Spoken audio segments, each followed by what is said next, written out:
ಶೈಕ್ಷಣಿಕ ಸಾಧನೆಯ ಜೊತೆಗೆ ದೈಹಿಕ ಹಾಗೂ ಮಾನಸಿಕ ಸಾಮರ್ಥ್ಯವನ್ನು ಸದೃಢಗೊಳಿಸುವಲ್ಲಿ ಕ್ರೀಡೆಗಳ ಪಾತ್ರ ಮಹತ್ವದ್ದಾಗಿದೆ. ಕ್ರೀಡಾಕೂಟವು ಸ್ಪರ್ಧಾತ್ಮಕ ಮನೋಭಾವವನ್ನು ಬೆಳೆಸುವುದರ ಜೊತೆಗೆ ಶಿಸ್ತಿನ ಪಾಲನೆಯನ್ನು ಉತ್ತೇಜಿಸುತ್ತದೆ ಎಂದು ಶಾಸಕ ಆರ್.ವಿ. ದೇಶಪಾಂಡೆ ಹೇಳಿದರು. ಜಿಲ್ಲಾಡಳಿತ, ಜಿಲ್ಲಾ ಪಂಚಾಯಿತಿ, ಪದವಿ ಪೂರ್ವ ಶಿಕ್ಷಣ ಇಲಾಖೆ ಹಾಗೂ ಅಲ್ಪಸಂಖ್ಯಾತರ ಕಲ್ಯಾಣ ಇಲಾಖೆಯ ಸಂಯುಕ್ತ ಆಶ್ರಯದಲ್ಲಿ ದಾಂಡೇಲಿಯ ಡಿಎಸ್ಎಫ್ಎ ಮೈದಾನದಲ್ಲಿ ಬುಧವಾರ ನಡೆದ ತಾಲೂಕು ಮಟ್ಟದ ಪದವಿ ಪೂರ್ವ ಕಾಲೇಜುಗಳ ಕ್ರೀಡಾಕೂಟದ ಕ್ರೀಡಾಜ್ಯೋತಿ ಬೆಳಗಿಸಿ ಚಾಲನೆ ನೀಡಿ ಮಾತನಾಡಿದರು. ತಾಲೂಕಿನ ಕಾಲೇಜುಗಳಿಗೆ ಅಗತ್ಯ ಮೂಲಭೂತ ಸೌಕರ್ಯಗಳನ್ನು ನೀಡುವಲ್ಲಿ ಪ್ರಾಮಾಣಿಕ ಪ್ರಯತ್ನ ಮಾಡಲಾಗುತ್ತಿದೆ. ವಿದ್ಯಾರ್ಥಿಗಳು ಸತತ ಪ್ರಯತ್ನದ ಮೂಲಕ ಸಾಧನೆಯನ್ನು ತಮ್ಮದಾಗಿಸಿಕೊಳ್ಳಬೇಕು ಎಂದರು. ಈ ಸಂದರ್ಭದಲ್ಲಿ ನಗರಸಭೆ ಅಧ್ಯಕ್ಷ ಅಶ್ಫಾಕ್ ಶೇಖ್, ಉಪಾಧ್ಯಕ್ಷೆ ಶಿಲ್ಪಾ ಕೋಡೆ, ಬ್ಲಾಕ್ ಕಾಂಗ್ರೆಸ್ ಅಧ್ಯಕ್ಷ ಮೋಹನ್ ಹಲವಾಯಿ, ತಹಶೀಲ್ದಾರ್ ಶೈಲೇಶ್ ಪರಮಾನಂದ್, ಜಿಲ್ಲಾ ಅಲ್ಪಸಂಖ್ಯಾತ ಇಲಾಖೆ ಅಧಿಕಾರಿ ಅಶೋಕ ಗಡ್ಡೇಗೌಡರ್, ಪೌರಾಯುಕ್ತ ವಿವೇಕ್ ಬನ್ನೆ, ತಾಲೂಕು ಪಂಚಾಯಿತಿ ಕಾರ್ಯನಿರ್ವಾಹಕ ಅಧಿಕಾರಿ ಟಿ.ಸಿ. ಹಾದಿಮನಿ, ಎಪಿಜೆ ಅಬ್ದುಲ್ ಕಲಾಂ ಪದವಿ ಪೂರ್ವ ಕಾಲೇಜಿನ ಪ್ರಾಚಾರ್ಯ ಪ್ರಶಾಂತ್, ದೈಹಿಕ ಶಿಕ್ಷಕ ರಮೇಶ್ ಹಾಗೂ ನಗರಸಭೆ ಸದಸ್ಯರು ಮತ್ತು ತಾಲೂಕಿನ ಪದವಿ ಪೂರ್ವ ಕಾಲೇಜಿನ ಪ್ರಾಚಾರ್ಯರು, ವಿದ್ಯಾರ್ಥಿಗಳು ಇದ್ದರು. ಈ ಕ್ರೀಡೆಗೆ ಅಷ್ಟು ಮಹತ್ವವಾಗಿದೆ. ಯಾಕೆಂದ್ರೆ ನಾಳೆ ನೀವೆಲ್ಲ ಬೆಳೆಯುವಂತ ಮಕ್ಕಳು, ನಾಳೆ ದೇಶದ ಆಸ್ತಿ ತಾವೆಲ್ಲ. ನಾಳೆ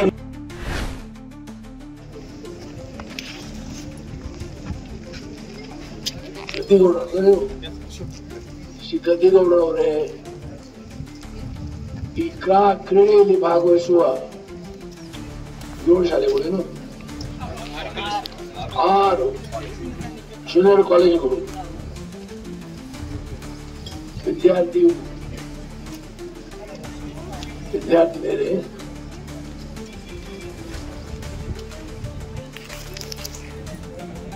ಇಲ್ಲಿ ಬಂದಾಗ ನನಗೆ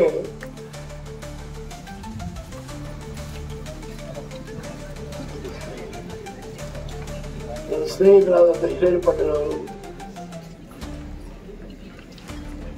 ಭರತ್ ಪಟೇಲ್ ಅವರು,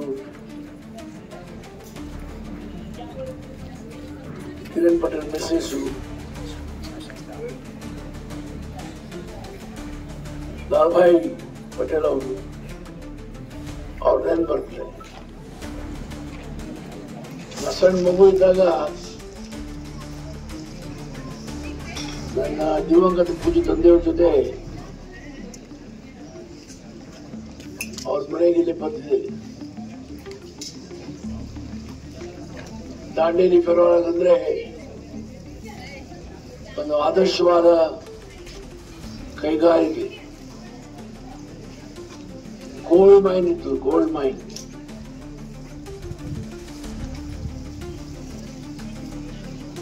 ಆದ್ರೆ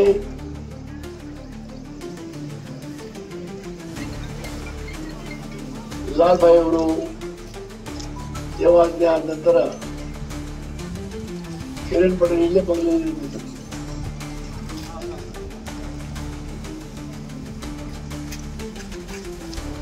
ಭರತ್ ಪಟೇಲ್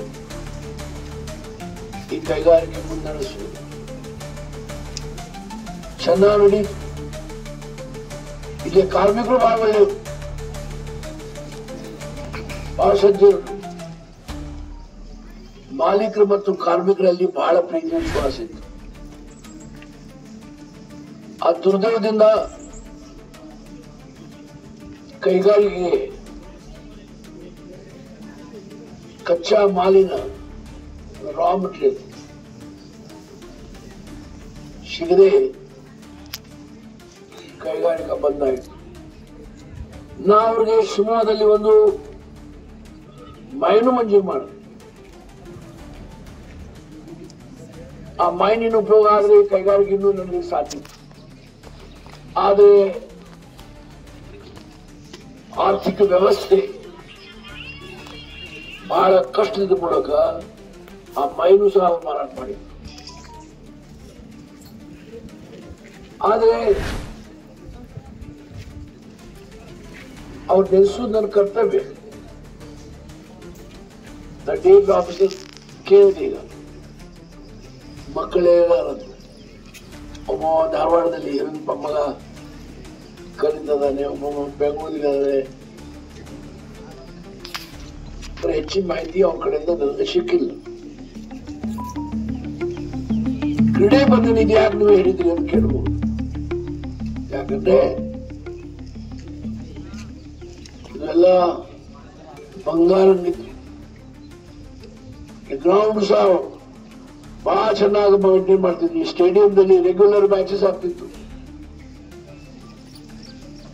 ಈಗ ಪರಿಸ್ಥಿತಿ ನೋಡಿದ್ರೆ ನನಗೆ ಮನಸ್ಸಿಗೆ ನೋವು ಆಗ್ತದೆ.